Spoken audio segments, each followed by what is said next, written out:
Hello, everybody. Cal Banyan here on Cal Banyan's Hypnosis, etc. And I've got somebody brand new with us. You've never seen her on the podcast before. And she is RaeAnn Rosario. And she's going to bring a breath of fresh air because she's kind of sort of new in the profession.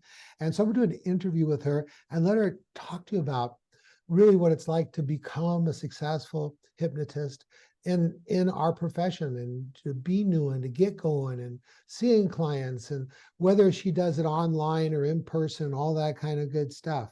All right. Hey, RaeAnn, how you doing? Hey Cal, I'm awesome. How are you? I'm doing awesome myself. I'm going to just start off with, so I'm just going to be asking you questions so everybody can get to know you a little bit, and to maybe relate to where you are in your journey, because a lot of the people that watch our videos are pretty new hypnotists, although we got people who've been doing it for 20 years as well. So I'm going to ask you a really good, interesting question. Have you ever seen any of my podcasts? Yes, of course. Okay. And so did you think at the time that you might be on it? No. Oh my gosh. Or not so soon. Maybe like I'd have to get to like Kimberly or Christian's level first. Yeah, and I asked you to be on the on the podcast when I saw you at the Five Pathers Symposium in Dallas, right? Yes. What Oh, did that such a make you great think? event. What was that like for you? All of a sudden, Cal comes over, "Psst, I want to talk to you." I thought you were joking. I thought it was a joke, but your face was very serious. So I was like, oh, this is not a joke. And then I realized what a wonderful opportunity it would be for, a new hypnotist to get out there. All right, awesome. Yeah. Now, so speaking of being a new hypnotist, I think our audience is curious how a smart individual like you, your mom, and decided you might be interested in becoming a hypnotist. Very good question. So I decided that sales was no longer for me. I was in sales management for a long time and I wanted something more fulfilling. And so I attended a past life regression session. It was group session and it was amazing. And I was like, oh, this is what I need to do. I need to learn everything about past life regression. I need to help people with their traumas and get them moving forward in this lifetime. And I certified through the NGH and went to the convention, went to all of the woo woo past life courses there, and then met you. And single handedly, in like one breath, you put it all together that you do not need to go to the past life to help people in this lifetime with their stuff. And it was a wrap from there. So that leads me to my next question. I was thinking, what made you decide that you wanted to go beyond normal hypnosis training and spiritual type hypnosis into training with me and becoming a five pather and seven path teacher? Well, it was definitely your time tunneling technique. It was coming from learning the scripts, and don't worry, you'll have a script for everything, which is the hope of the regular certification.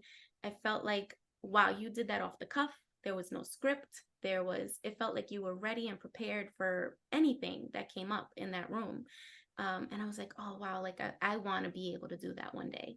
And then we just had a conversation and you were like, yeah, you can do this. You gave me the information. And it just made so much more sense. Like, why would we need to go to the past life to heal anything in this life? And these are the traumas and the struggles that we remember or that we need to get through. So I feel like with five paths, seventh path, secret language of feelings, you have the formula to help anybody through almost anything. Yeah, and you know what five pathers say? Five pathers don't let their friends become scriptnotists, right? Yep. Because it's so limiting. If all you got is, oh well, let me see, I'm going to read a script for this, and if there's problem is slightly different, they go into panic. But as five pathers, yeah, there are some scripts, but I teach you how to vary with them and use them more as a template than a verbatim kind of thing. All right. Mm-hmm. Mainly we are process oriented. So, oh, speaking of process, the process. So then you spoke to me at the NGH. What'd you do next? And what'd you do next? What'd you do next to become a 5-pather and that kind of thing? I kind of took the long road to you. So that convention was in August. I went online to see how I can get into your world, and so I took the digital course first.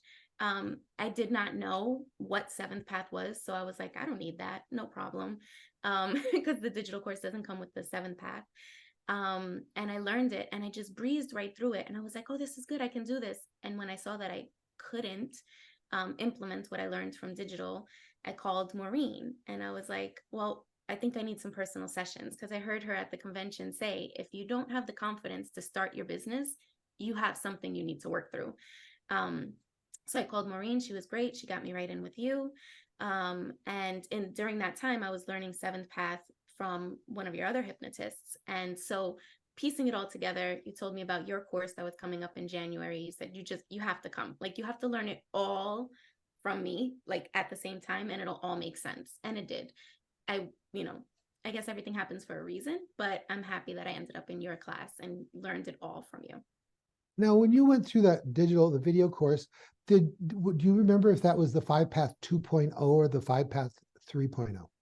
2.0. It was Okay. 2.0. And now there's the new version out. You have that, correct? Yep. I was in that class when you were recording, Oh, you're in that. Oh, Yeah. so you're in the 5-path 3.0 class. Okay, awesome. Yes. And then see, now the thing that held you back after watching the video wasn't lack of information in the video, right? Oh no. The videos were amazing. They had so much information, and I rewatched them. I think I know Loretta personally from watching them so much.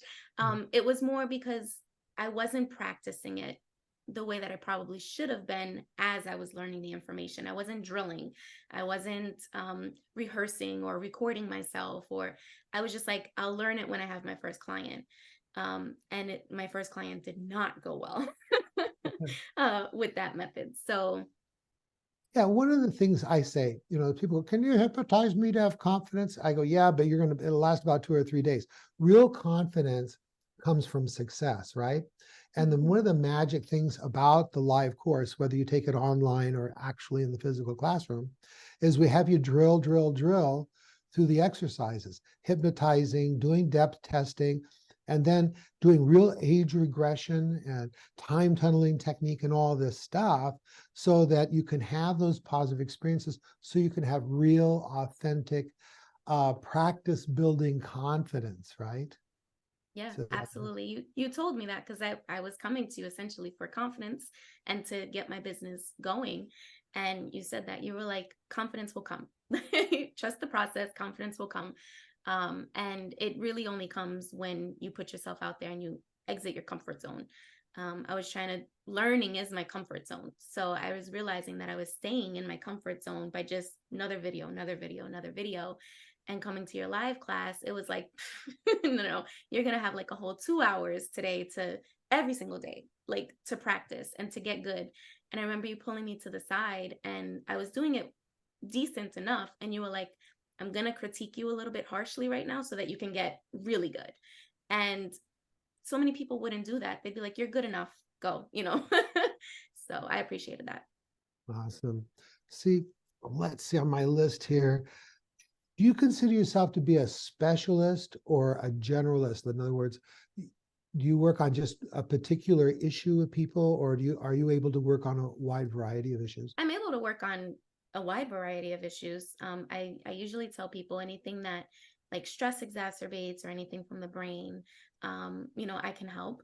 I am kind of going into a more niched segment where I want to help specific people, but I can still help anybody. So I can do both, but my advertising and my marketing is going to be more geared towards, helping people find the more that they're looking for, right? Get over their blocks and their restrictions and their baggage from the past that's holding them back.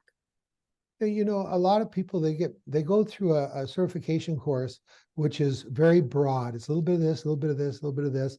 And so they go wide, not deep, right? But for us, we stick with our systems, 5 paths, 7 paths, secret language of feelings. And then we just go deeper into it, deeper into it.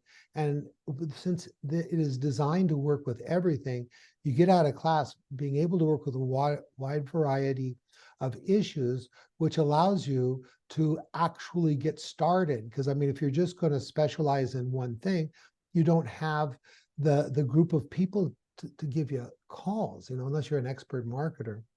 And then it also gives you more variety. And another interesting thing about 5-Path is everything that you work on with a client makes you better at everything you would ever work on with a client. You could be working on weight loss, but because you do the same thing with weight loss as you do with like fear of heights, then when you're doing weight loss, you're getting better at fear of heights or at public speaking or confidence. Can you relate to that?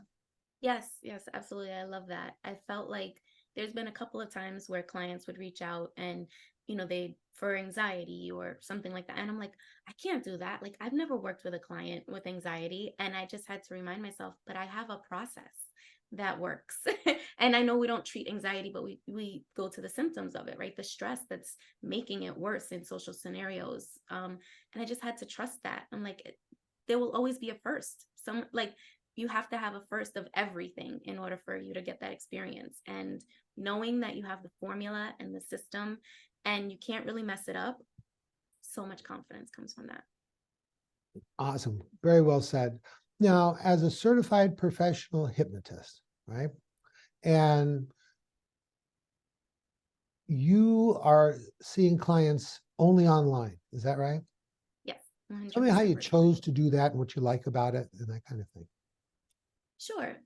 So I think that the stress of trying to find an office and setting it up and how to decorate it and all of that, I think I'm the type of person that I would have allowed that to derail me from actually seeing people. Because if one thing was out of place or one picture wasn't filling the wall, I would have been like, nope, not ready. So I chose the quickest way to just get started after your mastermind. And that was just office, my home office. I think I did a good job. This is it. And online, I feel for the people, especially who are a little bit weary of hypnosis or they're not so trusting because of Hollywood or something somebody told them, it's so comfortable for them to just be in their own space with their eyes closed behind a screen. They can still hear me, and it's the exact same experience because their eyes are closed. They don't even know, that they're in their office. So they come out of hypnosis and they're like, oh, that was great. And then the change can begin right where it started. So I love it. Awesome. Good. And for you guys that are watching, if I can remember, I'm going to put a link below so that you can go to my other uh, podcasts I've done about the benefits for the client and for the hypnotist of doing sessions online. Everything about COVID was bad, except it encouraged a whole bunch of people to go online and be comfortable with Zoom and other platforms. And now it's like, if you don't offer online sessions, it's like, what's wrong with you? You're so last century. People just now expect it. Isn't that what you think, RaeAnn? Yeah, absolutely. I don't think anybody's even batted an eye when I say it's online. They're like, yeah, I could click a button. Everyone knows Zoom nowadays.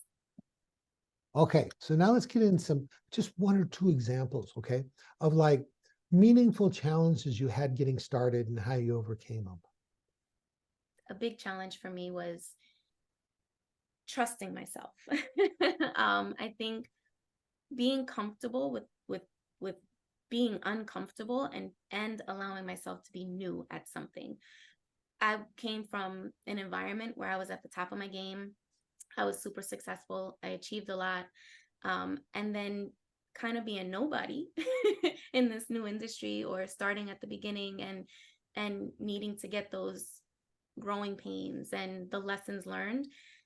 It was so scary. But that's the way you get good. I had to remember in my past life, my old career, I had to start at the beginning too, right? And then you work your way up and then you start to trust yourself. But that doesn't come before the work.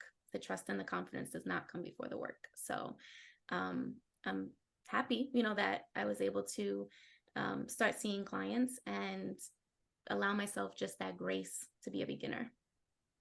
Awesome. Now, I know that you're still newish in the profession, right? But do you have a favorite client story you can tell us? So I mean, I have a couple, but the one that comes to mind is um, most of my stuff, by the way, has been emotional stuff like stress and overwhelm. Um, that's just who I'm attracting. And I feel like there's so much of that these days that when you can get past the stress and the overwhelm, people can soar, and they can really accomplish everything. So I feel this this one woman, she came in and she had a very hard past, and she thought she wanted to stop binge eating, and come to find out she was binge eating because of the stress, because when she's placed in situations at work or at home that stress her out, that was her comfort. And now, going through your program, I knew that, but they don't know that, right? So just followed the system, did everything the way Cal taught. And at the end of it, she was like, wow, I never would have put two and two together. I never would have thought that I was harming myself by doing that because of the past. And so we're still in touch, and she is so like a breath of fresh air, and she's doing great. Even with her family, she's revived connections with her family, and I love witnessing that. Beautiful. So now, speaking of stress and overwhelm, are you using the Secret Language of Feelings book with your clients? Of course, every single one. I think that does so much of the work for us, so thank you for that. When they read it, I have had some resistance to people not wanting to read it, but I just keep telling them, I'm like, just read a few chapters and you're going to want to continue it. Like, I know it's not on everybody's favorite list of things to do is take out a book and read it these days. They want to hear it or they want to see it. But I'm like, just please get through the first few chapters and you're going to finish it on your own without even me telling you. And 100% of the time, that's what happens. It sucks you in. It's like, wow, why didn't we learn this so long ago? Why don't our teachers teach us this? Why do we have to learn this, in our 30s, 40s, 50s? Awesome. One of the things I do just as I say, this is going to be really important. It's going to doing all these things I ask you to do almost like virtually guarantees your success.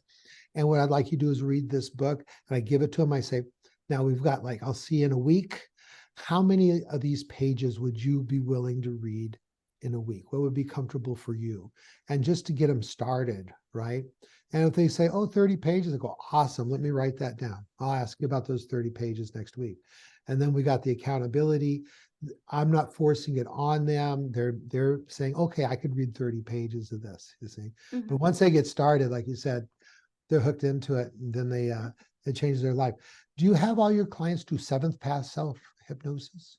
Yes, Okay. every single one. How do you I work can't that even, in? I feel so, even in class, when you see these really profound emotional reactions to a recognition, and maybe you didn't have that because I haven't had many of those personally, but just over time, I just know that it's working. Like internally, it's filtering everything out. But you see these really profound emotional reactions, and you're like, wow, that release. And I was part of that. Like that release was years in the making. Like that was so ready to be gone already. And just giving them this tool, and seeing it and seeing how it impacts them in their real life is wow. I have that with almost every single client. I'm like, oh, that was so beautiful.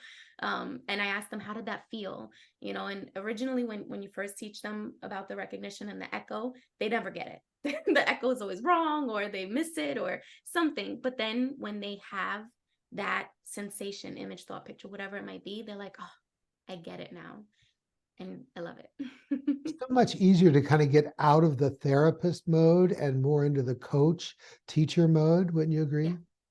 Yes, I think it's so helpful for especially someone like me, where I think a lot, I overthink, and I love to learn, so I love to teach. But to have to think on your feet is a little bit more challenging. And this is like you have the system, right? You when you understand the why and the big picture and how to get from A to Z, you can think on your feet so much more because you're not left to your own devices. We have a proven formula. Cool. All right, here's a kind of a out in left field kind of question. What do you wish the public at large understood about what we five pathers do? I mean, the advanced hypnosis that we do. So yeah, I would say for the public, hypnosis is like the thing you never know you needed. It's it should be so much more mainstream than it is, and it should be so much more accepted and trusted. I think Hollywood has done a job at painting it a certain way, but I think us in our community of five pathers, I think we do an amazing job educating the public and showing people that it's not creepy or scary or witchcraft or whatever else you might hear about it. I think each one of us like accepts the job and the role of like teacher, educator, facilitator, so that we can contribute to the profession as a whole. I think we do a really good job of that. Beautiful. And what do you want people who are thinking about coming into the profession to know, or maybe people who are already hypnotists to know about five pathers? Start with five paths. I think yeah, that's the best advice that I can give. Like, find your tribe, find your community. It's here. They at the symposium, like, there's so many big names that have been doing it for so long, and they're so generous with their information, with their knowledge, experience. You're immediately accepted, no matter how new you are, because everybody understands what you went through to get here, right? It's like you earned your stripes, and that alone is confidence. So I feel like just start here. You're in good hands. One of the you're exactly right. One of the very special things in it, besides having 5 path system that works for everything, 7 path self-hypnosis, where you can work on stuff in the privacy of your own mind, and it adds to the work you're doing with the hypnotist. All that kind of stuff, the secret language of feelings, is the community, right? That supportive community, which is so caring. I could even say loving, right? That and wanting everybody to succeed. I think that's one of the big kind of unspoken. It's something you can't tell people about until they've really experienced it, right? Absolutely. Yeah, I joined so many like courses, and I don't even go to the communities. I'm like, they're all the same. But this community, it's not in the box at all. It's like at any moment we have our own email, and we can go in and we could say, I have the craziest situation right now. And you Mhm. have 4, 5, 6 responses from people that have been doing this for so long. You would think, why would you even take time to respond? But they do. It's just like, and they've probably answered that question a million times, and they'll still go in the email and respond again. And it's like, so you meet them and you're like a little awestruck. You're like, oh, you're a celebrity because I've seen you on the podcast, or, you've answered my question or whatever it is. And they're like, oh, wow, welcome. Like nothing. I love it. And now you're becoming a hypno celebrity. How does that feel? Not yet, but I will get there. Okay, good. So one last question. Can you hang around so I can do another recording with you? Yes, absolutely. Awesome. All right, everybody. I'm so excited to be able to add RaeAnn to the number of co-hosts that have been with us. It's been really good talking about her. I think a lot of new people can really relate to where she's at and where she's going. And if you're thinking that you would like to become a 5-pather too, go to calbanyan.com. All my information is there. That's where all my podcasts are. There's over 640 at the time of this recording, videos there that you can look through and watch at your own leisure. You can search by title, like you want to work with kids, or you want to work with trauma, or you want to work with age regression, whatever it is, you can go there and get all those things. All right, with that, hope to see you in class. Cal Banyan, signing off.